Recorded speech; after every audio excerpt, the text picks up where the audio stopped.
রাজনীতি মানে তো পুরোটাই সংখ্যার খেলা, যার সংখ্যা বেশি সেই তো ঠিক। আদর্শ দিয়ে ভোট পাওয়া যায় না বন্ধু, মানুষ আবেগে চলে, সত্যে নয়। ধর্ম না থাকলে জনতা নড়বে কেন? ওই সবচেয়ে শক্ত অস্ত্র। বলুন কিছু আপনি। কিন্তু কিন্তু দেশ কি কেবল অস্ত্র দিয়ে চলে? মানুষের মন বলে কি কিছুই নেই? আরে তুমি ভাবুক হয়ে যাচ্ছ বন্ধু, আর কিছু না। ভাবুক না হলে মানুষ হওয়া যায় না। আমি প্রতিদিন রাস্তায় মানুষের চোখ দেখি, ভয়, ঘৃণার, বিভ্রান্তি। আমরা আমরা কি এই দেশটাই চাই? আরে বাস্তববাদী হও, বাস্তববাদী। এসব নৈতিকতা না, ভাষণেই ভালো স্যার। দেখলে দেখলে দেখলে কেমন উঠে চলে যাচ্ছে, দেখলে? চলো চলো, এখানে আমাদের চোখেও নামবেন। চলো চলো।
দেখুন, আপনাকে দেওয়ার মতো আমার কাছে এই মুহূর্তে কিছুই নেই, এই এই ঘড়িটা ছাড়া।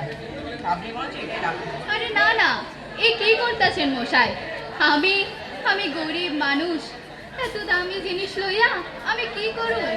আপনাকে আপনাকে বরং কিচ্ছু দিতে হইব না। না গো, তা হয় না। শরণার্থীদের ফিরিয়ে দেওয়া আমাদের ধর্মের বাইরে, তোমায় এটা রাখতেই হবে।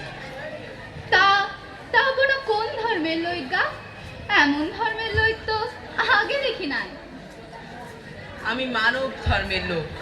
এমন ধর্মের কথা তো আগে শুনি নাই। তবে যাই হোক, আপনি আপনি বড় ভালো মানুষ। ভগবানের কাছে চাইমু যেন তিনি আপনাকে সর্বদা ভালো রাখেন। কেমন? আসি।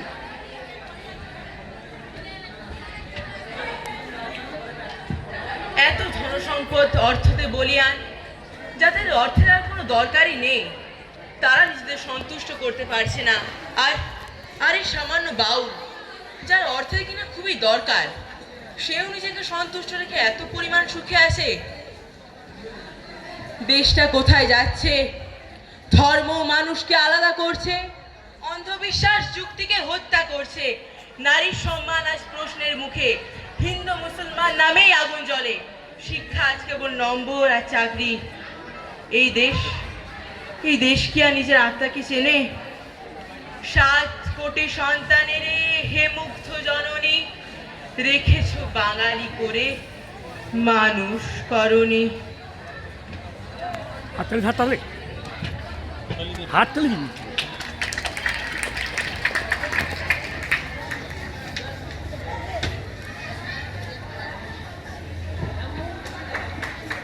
নমস্কার আনন্দমোহন বাবু।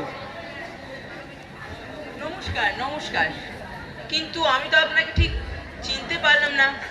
সে অবশ্য, আপনি আপনি বিখ্যাত মানুষ।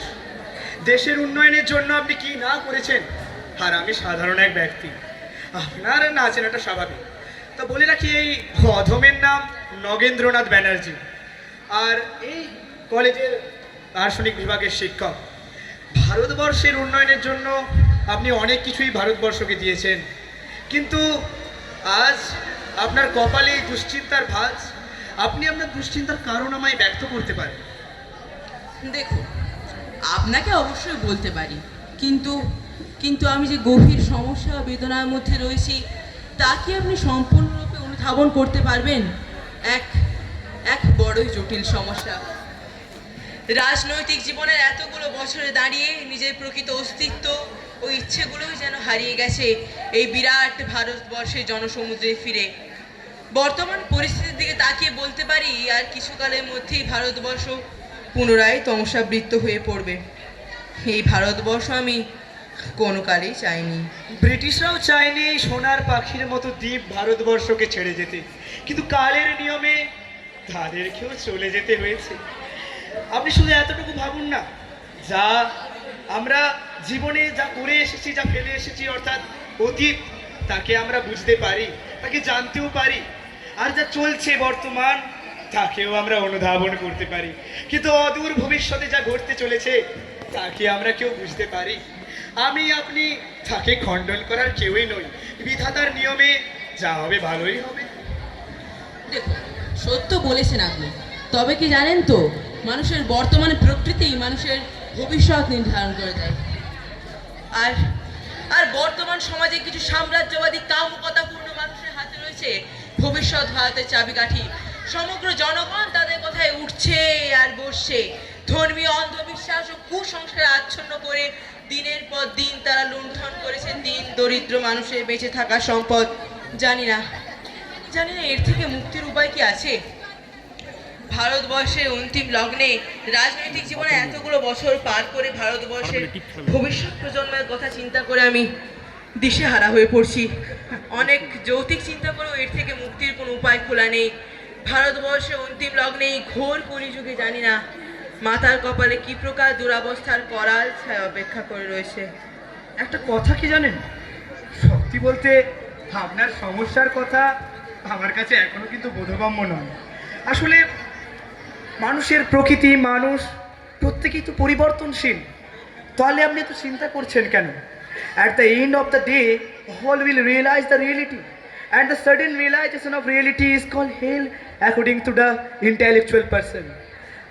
আপনি শুধু এতটুকু চিন্তা করুন, এতদিন পর্যন্ত যা হয়ে এসেছে তা মঙ্গলের জন্য হয়ে এসেছে। যা চলছে, যা বর্তমানে হয়ে চলেছে, তাও বিধাতার ইচ্ছায় ভালোর জন্যই হয়ে চলেছে, এবং যা হবে আগামী প্রজন্মের কাছে তাও আশা করি ভালোর জন্যই হবে।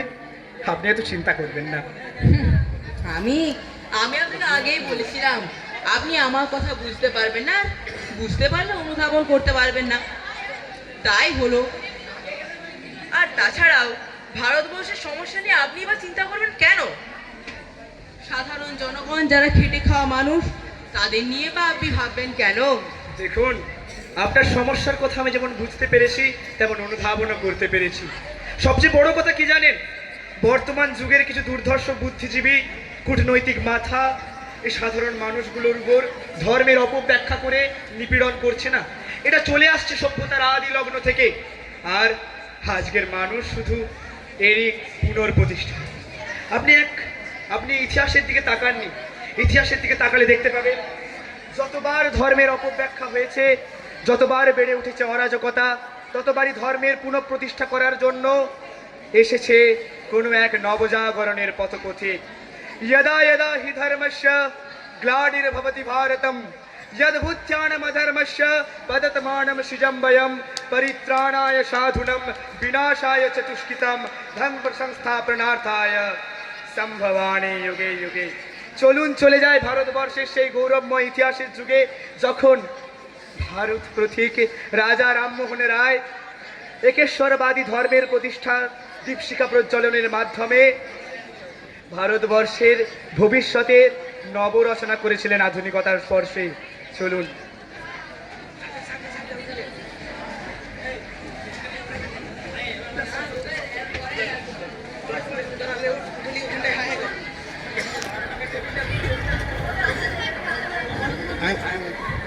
সালটা 1829। তখন বড়লাট লর্ড উইলিয়াম বেন্টিং তার সপ্তদাস আইন জারি করে সতীদাহ প্রথাকে বিধিনিষেধ বলে ঘোষণা করে এবং তার জন্য কিছু গোঁড়া হিন্দু এগিয়ে যায় রাজা রামমোহন রায়ের বিরুদ্ধে প্রতিবাদ করতে।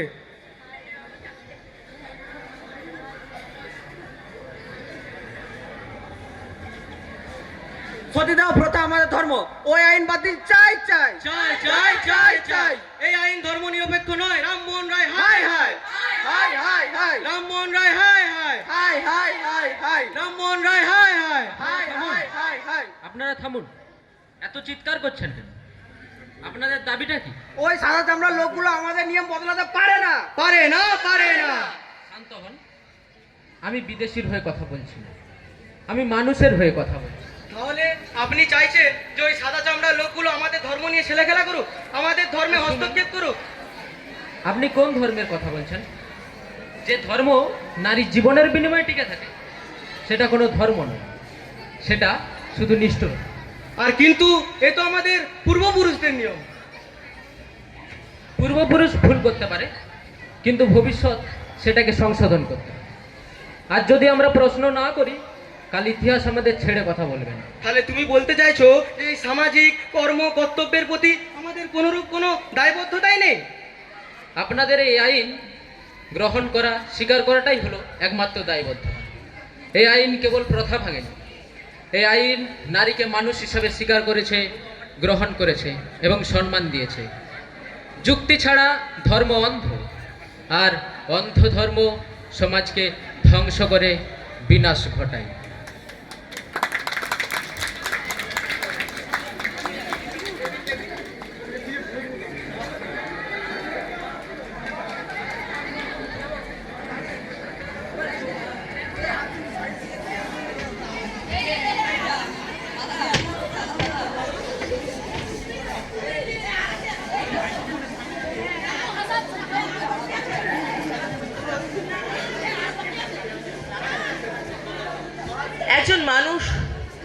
একজন মানুষ পুরো সমাজের বিরুদ্ধে দাঁড়িয়েছিল।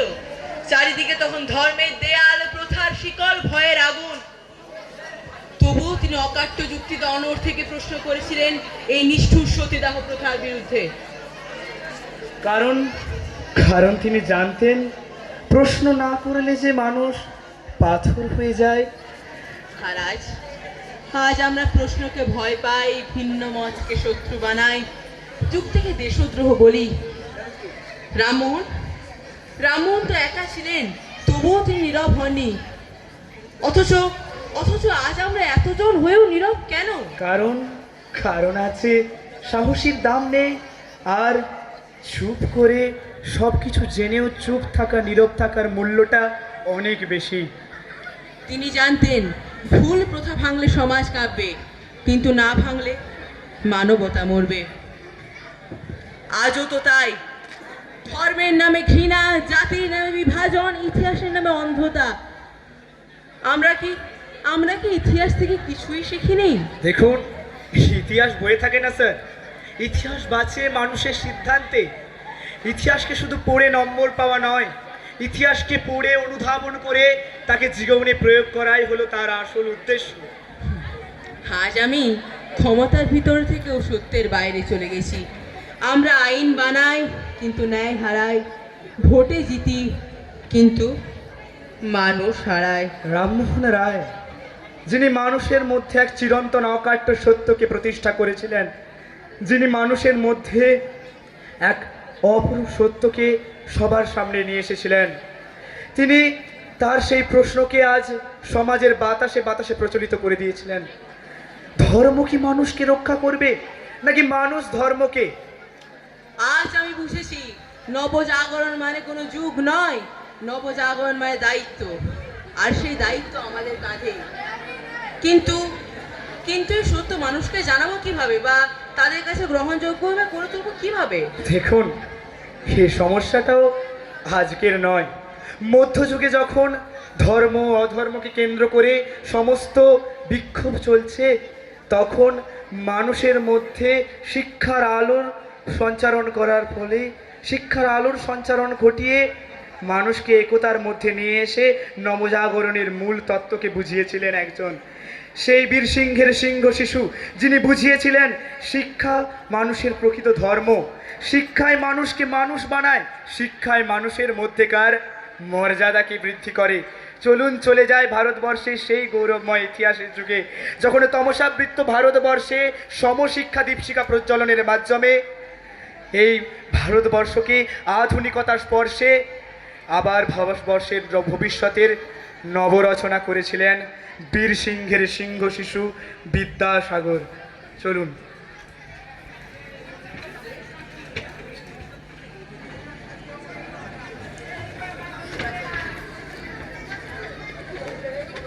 হ্যালো হ্যালো, স্যার এটা অন হয়েছে? Hello hello hello.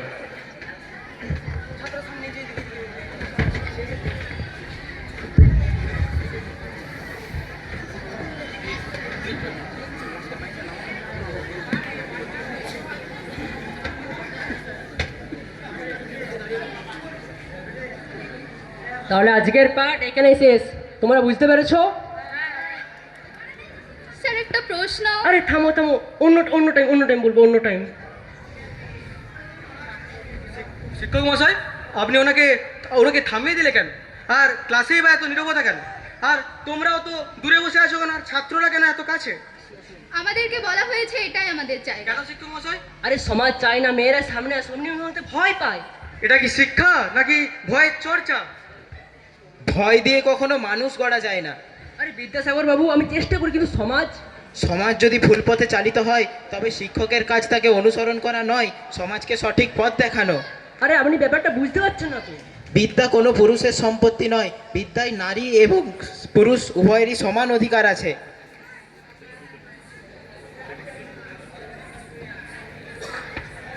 তোমরা এত দূরে বসে আছো কেন? সামনে এসে বসো। কিন্তু আমাদেরকে বলা হয়েছে এটাই আমাদের জায়গা। না, এই শ্রেণীকক্ষ তোমাদেরও। আরে শিক্ষক বিদ্যাসাগর মহাশয়, মেয়েদের সামনে আসা যে নিয়ম নয়।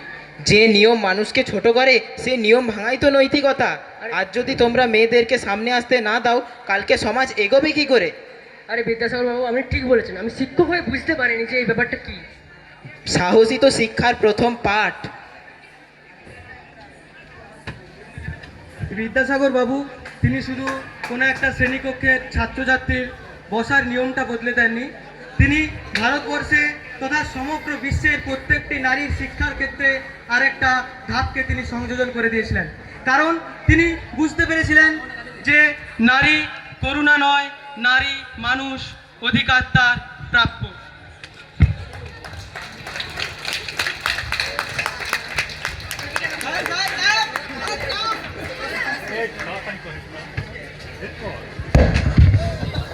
হ্যালো হ্যালো,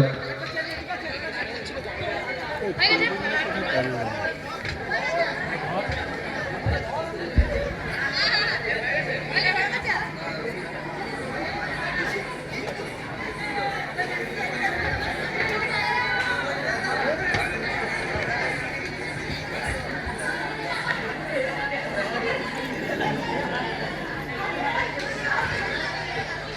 সত্যি ভারতবর্ষের এই বৈচিত্র্যপূর্ণ বিরাট ইতিহাসে যতবারই ধর্মের অপব্যাখ্যা হয়েছে, মানুষ অজ্ঞতার অন্ধকারে পথ হারিয়েছে, ততবারই মশাল হাতে এসে দাঁড়িয়েছেন এক নবজাগরণের পথপথিক। কিন্তু এই বর্তমান সমাজের সাম্রাজ্যবাদী মাথাগুলোর বিপক্ষে দাঁড়ানোর মতো শক্তি এই জগতে আর কিছু আছে কি? দেখুন, আপনি শুধু শুধু চিন্তা করছেন। এই জগতে যখন কিছু সৃষ্টি হয় তার ধ্বংস অনিবার্য। আমি পূর্বেও বলেছি, এখনো বলছি, এই সৃষ্টিকর্তা বিধাতা আমাদেরকে তৈরি করার পূর্বেই আমাদের প্রতিদ্বন্দ্বীকে সৃষ্টি করে নেন বা ঠিক করে রাখেন। যখন কিছু সৃষ্টি ঘটে তার ধ্বংস অনিবার্য, তার পতন নিশ্চিত। আপনি আমার প্রশ্নটা ঠিক বুঝতে পারলেন না। আমি বলতে চাইছি, এই ঘোর কলিযুগে ধর্মাধর্মের নামে চলছে অনবরত দ্বন্দ্ব দাঙ্গা, তার থেকে কি মুক্তির কোনো উপায় নেই? জাত পাত আর ধর্মের নামে জ্বলে উঠেছে হিংসা, আর এই হিংসা মাঝে কিছু মানুষ তাদের লাভ করে নিচ্ছে। দেখুন, আপনার এবারের প্রশ্নটাও কিছু নতুন নয়, পূর্বে বারংবার এর দৃষ্টান্ত রয়েছে। আমি আবার বলছি, যে ঘটনা আজ ঘটছে তা পূর্বে কখনো না কখনো সংগঠিত হয়েছে। যখন ব্রিটিশরা আমাদের মধ্যে, বাঙালিদের মধ্যে তিলে তিলে জাতপাত, ধর্ম আর অধর্মের নামে বিভেদ তৈরি করার চেষ্টা করেছে, তখন ভারত মাতার প্রকৃত স্থান মাহাত্ম্যকে বজায় রাখার জন্য, ভারত মাতাকে একত্রিত রাখার জন্য ধর্ম অধর্ম জাতপাত এই সমস্ত কিছুকে ভুলে গিয়ে বঙ্গভঙ্গের বিরোধিতা করেছিলেন আমাদের দেশের মানুষ, দেশের সাধারণ জনগণ। আর সবচেয়ে বড় কথা কি জানেন, এই সমস্ত মানুষকে, এই সমস্ত বিভাজনের থেকে আলাদা রেখে মনুষ্যত্বের সুতোয় বাঁধার জন্য একজন মানুষ, তিনি একা তার নিজ প্রতিভার মাধ্যমে